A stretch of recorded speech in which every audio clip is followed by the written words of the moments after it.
안녕하세요. 우리가 사는 세상 참 복잡다단하고 여러 가지 일들이 많습니다. 특히나 이제 지금은 앞으로 이제 한국의 경제가 많이 어려울 거다라고 생각하고 이제 어떻게 살지를 이제 잘 궁리해야 되는 거죠. 뭐 그러한데 이제 결국 이런 거죠. 이제 앞으로 이제 자신의 삶을 어떻게 잘 관리할까, 어떻게 잘 이제 유지해 나갈 수 있을까, 뭐 이런 고민들을 걱정들을 이제 계속 해야 되는데, 뭐 결국에는 소비를 이제 극단적으로 줄이는 거 말고는 없습니다. 뭐 일본이라고 하는 나라가 잃어버린 30년 동안 어떻게 견뎠겠습니까? 상상을 초월하는 이제 궁핍한 생활을 이제 그냥 생활하는 거죠. 근데 이제 그들의 이제 삶도 이해가 됩니다. 왜? 월급을 받아서 그냥 점심 조금 이렇게 넉넉하게 먹고 뭐 이제 교통비 쓰고 뭐 이러면은 큰 남는 게 없는 거예요. 그러니까 일본이라고 하는 나라가 자전거 천국이 되고 뭐 되게 간단하게 이제 밥을 먹고 이제 길을 쓰고 이제 저축을 하는 게, 그렇게 하지 않으면 살아남을 수 없으니까요. 그렇게 바뀌었던 것 같습니다. 그리고 이제 앞으로 한국이라고 하는 나라도 이제 그렇게 바뀌어간다라고 보면 거의 맞는 것 같고요. 뭐 한국도 이제 결국 선진국이 되어 가는 거죠. 선진국이라고 하는 나라, 유럽이나 뭐 이런 데 있는 나라들이 그 청년들이 어떻게 삽니까? 머리 득수룩하게 다닙니다. 왜 그러겠습니까? 미용실 가면 이제 머리 이제 손질하는 비용이 너무 비싸니까요. 그러는 거죠. 뭐 다른 특별한 거 없는 거예요.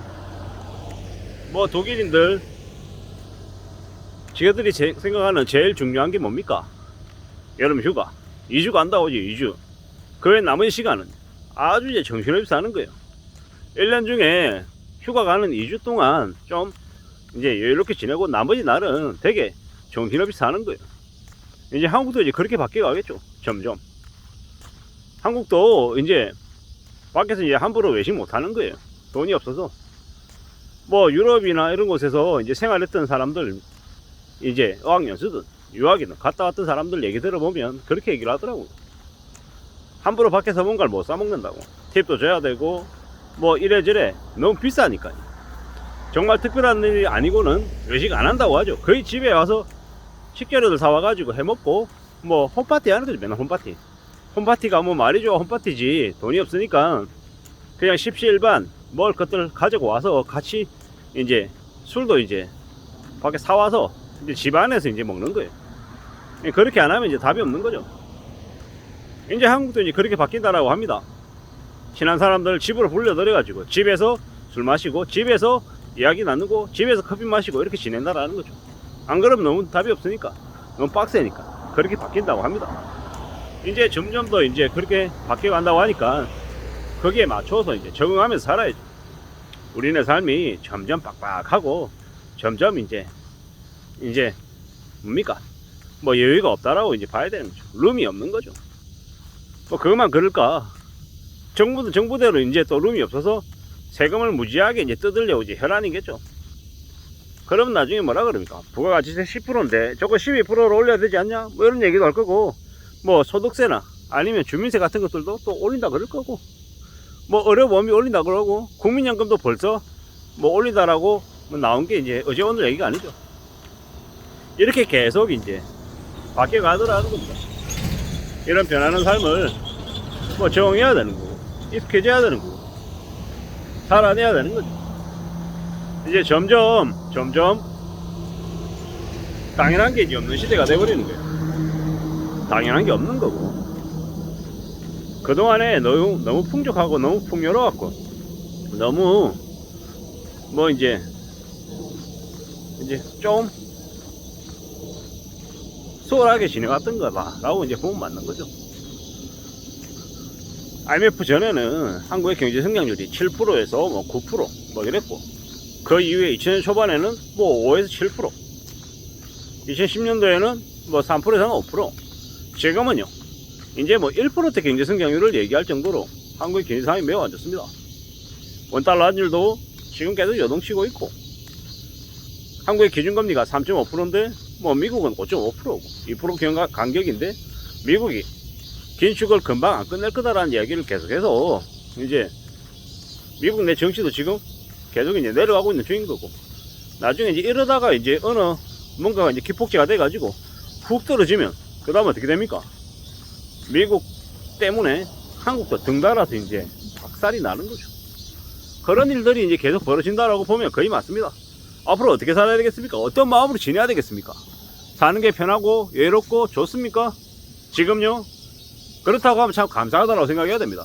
근데 지금 미칠 것 같고 지금 빡빡하고 많이 괴롭다라고 하면, 그러면 앞으로 어떻게 살지를 잘 궁리하고 잘 설계를 해놔야 됩니다.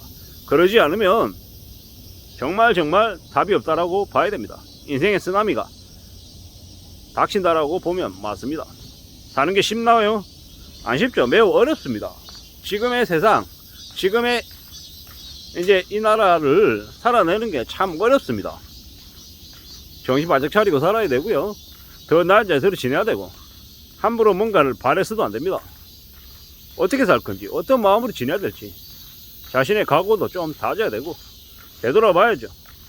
우리의 삶이 어떻게 흘러가는지도 좀 지켜봐야 되고, 한국 상황, 경제 상황, 미국 상황, 일본 상황, 중국 상황 여러모로 많이 둘러봐도 또 부족할 수도 있겠다라는 생각이 들 정도라는 거죠. 이 험난하고 복잡하고 이 답이 안 나오는 시기를 어떻게 살아야 되는 거지? 라고 고민하고 걱정하는 게 당연한 거다라는 겁니다. 이 힘들고 어려운 세상을 살아낸다라는 게 절대로 쉬운 일이 아니다라는 거. 그래서 더 걱정하고 더 염려하고 더 따져보는 게 필요하다라는 거. 잘 생각해보자고요. 잘 생각해보자고요. 절대로 지금 마냥 여유롭고 마냥 풍요롭게 지내서는 안 될지도 모른다라는 거. 왜냐? 안 그러면 미래를 대비 못하기 때문에. 미래에 아예 그냥 은퇴를 아예 그냥 못하고 그냥 죽도록 일만 해야 될지도 모른다라는 거. 그렇기 때문에 함부로 욕심 부리지 말고 좀 더 세상을 잘 살아낼 궁리도 하고 잘 좀 관리해야 될 것 같습니다. 참 우리가 앞으로 변하는 세상이 어떻게 흘러갈지 잘 좀 두고 봐야죠. 어느 누가 뭐라고 얘기해도 우리의 삶을 지켜내는 그 주체는 우리 자신이라는 거 잊지 않아야 되고, 정말로 이제 돈을 목숨줄이라고 생각하고 지내는 게 좋겠다라는 거. 더 각오하고 더 애써 나가야 될 것 같습니다. 우리네 삶입니다. 절대로 쉽지 않다라는 거 명심하고 또 명심해야 될 것 같습니다. 감사합니다.